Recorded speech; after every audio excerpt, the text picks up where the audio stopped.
mambo wazee tumekuja time hii kuwakalisha yani. Hapo hapo. Msanii gani wa hip hop kaenda kaskazini na kuboa?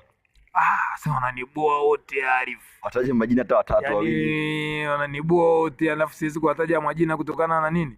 Hatuwezi kuwapa brand, lakini yani wale MC wote wa zamani, wale mabraza naongelea wale mabraza, ni wale mabraza wote wa zamani hapo kipindi sisi tunasoma wenyewe tunasikiza matraki zao.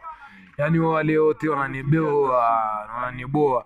Yani walitupa sumu ya kuflow, lakini sasa hivi naona kama wamelelo, unajua? Kutokana na nini? Arusha ni hip hop, alafu wale mabraza ambao walianzisha hip hop Arusha wao walichochea mwamko wa hip hop Arusha. Sasa hivi wamekuwa kiimba mapiano, wamekuwa kiimba nyimbo tofauti na misingi ya Arusha. Wanaua hip hop alafu wanajikuta ni ma celebrity, wanajikuta ni wababe, wanajikuta sio ni gani. Sisi tumekuja alafu atuogope imekwara aina wote. Na kimeshanuka kuanzia sasa hivi mambo imefanyaje? Mambo imeharibika wazee. Hip hop ni ukweli na hip hop ni na tunaongea ukweli kila siku na siku.